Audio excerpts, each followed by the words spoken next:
Welcome to the City Current Radio Show. I'm your host, Jeremy Park. We're always honored to bring you inspiring stories of individuals and organizations making a difference and powering the good. And we're honored to talk about baseball as we kick off the segment. So we're here with Bryan Mayhood. He's the Vice President of Sales with Nashville Sounds. And Bryan, how are you doing? And we're doing great. It's great weather out there. It feels like baseball weather. We're excited for opening day. We're just a couple weeks away now, so we're in a good spot and we're ready. So you have the home opener on May 11th at First Horizon Park, and we'll talk about that. We'll talk about the team.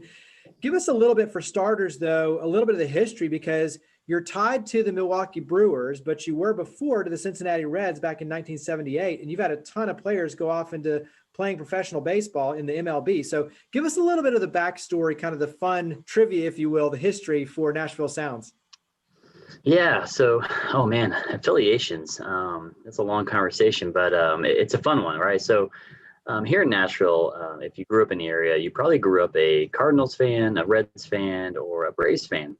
Well, geographically, those three big league teams, they have their AAA markets in a great spot. The Reds are in Louisville, the Cardinals are in Memphis, and the Braves have their AAA in Gwinnett, just outside of Atlanta.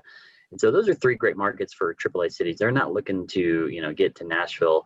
And so we kind of in this geographic no man's land. And so over the years, we have a long history. We've been with the Reds, we've been with the White Sox, we've been with the Rangers, we've been with Oakland A's. I mean, we have a pretty interesting history if you look back over our affiliation changes. But Milwaukee's been one of our longest partners. We actually had about a 10-year stint with them in the early 2000s and going into this new ballpark when it was built. And then we had a change to the Rangers and then and Oakland A's. And now we're back with Milwaukee. And now a lot of that is actually dictated from Major League Baseball's point of view. They part of the overhaul that has happened between Major League and Minor League Baseball through 2020 and the pandemic, they've taken a little more leadership in how they assign affiliations that makes sense for geography. And a lot of it is to try to reduce team travel. We used to be in the Pacific Coast League for a long, long time. And so we would go and our flights would be going to Tacoma, Washington and Fresno, California. And so part of the other overhaul, not just affiliation, is we have a new league this year, which is actually really exciting. If you're from the area, from the South, from Middle Tennessee region, we are in a newly created AAA East, and we'll be playing teams like Louisville. We'll be playing teams from Charlotte, Columbus, Indianapolis. These are all teams we haven't played against in decades. So really excited to see some new Major League club affiliations come to town. But honestly, we're going to play the Braves affiliate in Gwinnett. We're going to play Louisville with the Reds affiliate. We still get the Cardinals matchup with Memphis. So if you're a fan of one of those three big league teams, I mean, we're going to have those guys coming to Nashville twice a year, and it's going to be great. It's good. We'll see a lift in our fan attendance on those days. For sure. A lot of great baseball. So walk us through from the business operational side, carrying 25 players. Give us a highlight of the roster. Yeah. So again, one of the beauties of minor league baseball is, as a AAA affiliate, our business is about the fan experience, and our major league club actually gets to handle our roster in their assignments. And so right now, literally today, it's being decided. We're still, we'll be told what prospects we have coming. Major League Baseball and the teams, they put out these, top 10, top 20, top 30 prospect lists. We expect to have some pitchers that come in from that. We've got a couple guys. A guy named Zach Brown is potentially going to be here in Nashville. He's a prospect on that list for the Brewers organization. It's shaping up and it's competitive. So we'll see these final rosters, these spots start to come to light here. I mean, any day now we're going to get a better picture of who's coming from camp. And the beauty of AAA is, these guys, they're just one step away from the Brewers and big league. So we expect, guys are up and down, tweaking things. Hopefully it's not an injury related thing that they get sent back down, but hopefully we see prospects from Milwaukee come down and work on a few things. And so that's the beauty of minor league baseball is we don't necessarily have the control of it. We're here to help them develop and get up. And our main focus is making sure that the food and the experience in the stadium is first class, and the music's good, and ticket prices, and that's where our focus and attention usually stays. Well, I do think it is neat that when you look at just the history, the legacy, over 900 players going and playing in the MLB. And so it's pretty cool to see just that legacy. But let's definitely talk about the fan experience. First Horizon Park, and as mentioned, the home opener is May 11th. But talk about some of the protocols in place with the pandemic, some of the changes. Talk about the fan experience. Yeah, so Metro Public Health has been great to work with at first. Their communication is great, and so they do. We have weekly back and forth with them. We share ideas. Here in Nashville, the sports community, we are constantly sharing best practices with Titans, Predators, and soccer. And we're all kind of learning from what the consumer behavior is, and trying to share tidbits back and forth on what will work and what won't work. But in short, here in Nashville, we're 25% capacity at the moment. Looking to scale up very, very soon with Metro Public Health giving us some guidance. And pod style seating is a term that people are seeing a lot in their kind of sports live event experience. And so we're no different. We're offering up pods of 2, 4, or 6 seats in a socially distanced environment. And so those things we continue to work on, but our season ticket members get first shot. They get relocated around our seating bowl, and then it leaves us with very limited single game capacity. But we're excited that as we've went on sale for individual tickets, we've had a great response. People are excited to come to baseball games this summer. We are going to be following 6 feet social distancing. Masks are still required from Major League Baseball, helping us work through that process. And again, we take it month by month with both public health and with Major League Baseball and all their kind of player safety guidelines. There's a couple extra, wrinkles that we'll be facilitating this year. Player buffer zones is another one that's new. Around the field level, near dugouts and bullpens, we'll have a few rows restricted for the players, and that's another Major League Baseball player safety guideline. And again, we'll just kind of go with the strides here and evaluate, share notes with our other teams across the country. And, hopefully as the vaccinations continue to roll out and the community is safer here in Middle Tennessee, there could be a relief coming on capacity and how we alter the fan experience for more people. And I think that's the key to your point. It's the local and state guidelines, but it's also MLB and the professional guidelines, and then sharing best practices from the other sports. So in the end, you're doing everything for the best safety for the fans and the best experience, but for the players as well. Yeah. Share a little bit about the food and how that'll work, because when you look at baseball, food is a big part of it. And so talk about food and concessions and what that means. Yeah, so we have a great concession partner here. Centerplay does a great job. They have their own corporate policies to, again, have fan safety at the forefront of how we serve up our food. And so you'll see a few things more behind the kitchen is what you'll see different, and safety guidelines there are being followed. And so, you'll see some more individually wrapped items that you normally wouldn't see. But for the most part, our menu will be pretty much full menu as a normal Sounds experience. We're trying to, again, give our fans the most normal, ballpark Sounds game experience as possible. So, the beer will be cold, the hot dogs will be hot, and we're excited to serve that up to our fans. Yeah, there you go. What are you personally looking most forward to? Oh, 2020, obviously, we could go on about that year, and some people may not know, but we didn't have a baseball season here at the minor league level across the country.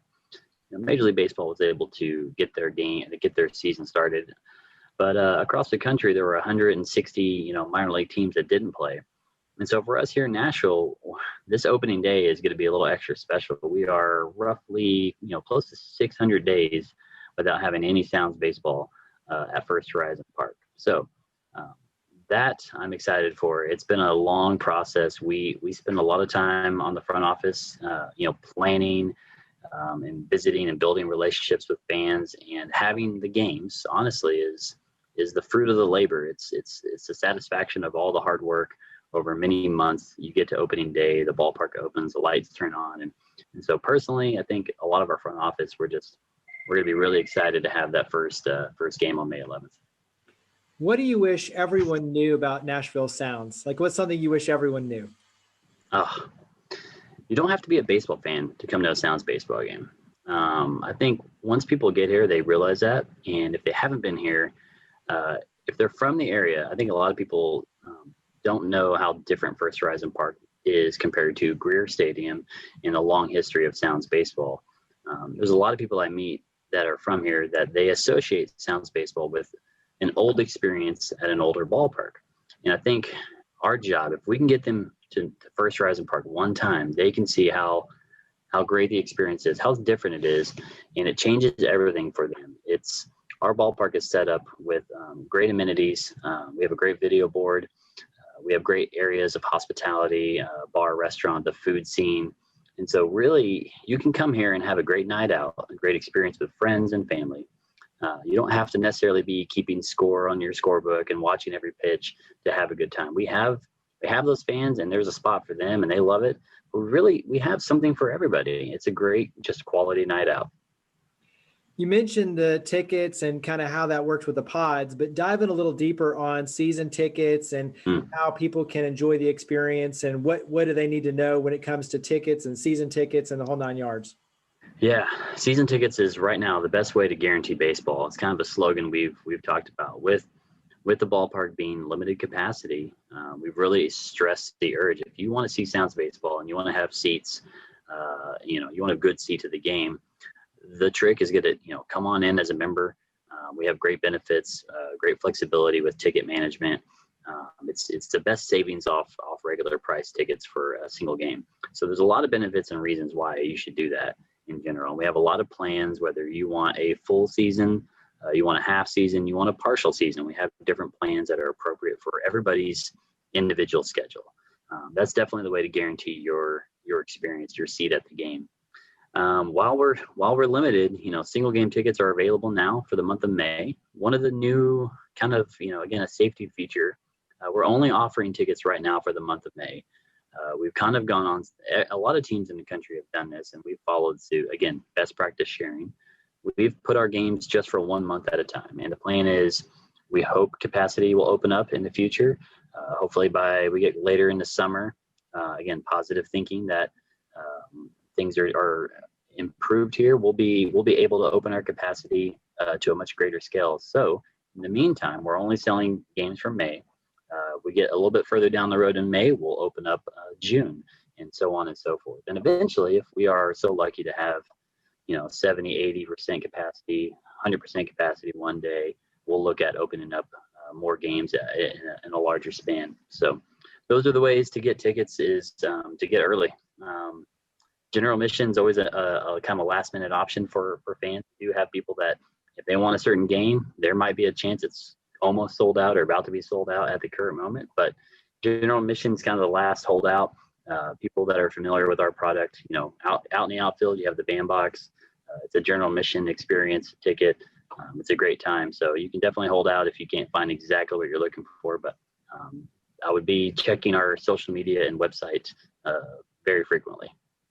Well, and I think to your point, one, just planning ahead for your sake, but really for the fans' sake, that's going to be key. I mean, all throughout right now. I mean, that's the critical piece of this, is planning ahead, especially when it comes to just safety and being able to be together as a family or as a group of friends or whatever it is that you're trying to enjoy that experience together. And then to your point, constantly paying, attention to social media and the updates and everything, so that as more seats open up, then all of a sudden now you have more opportunities to go and enjoy it. So talk about on your end in terms of just the basic logistics of where to go, where to get tickets, like website. What are all the main things that people need to know in terms of connection points?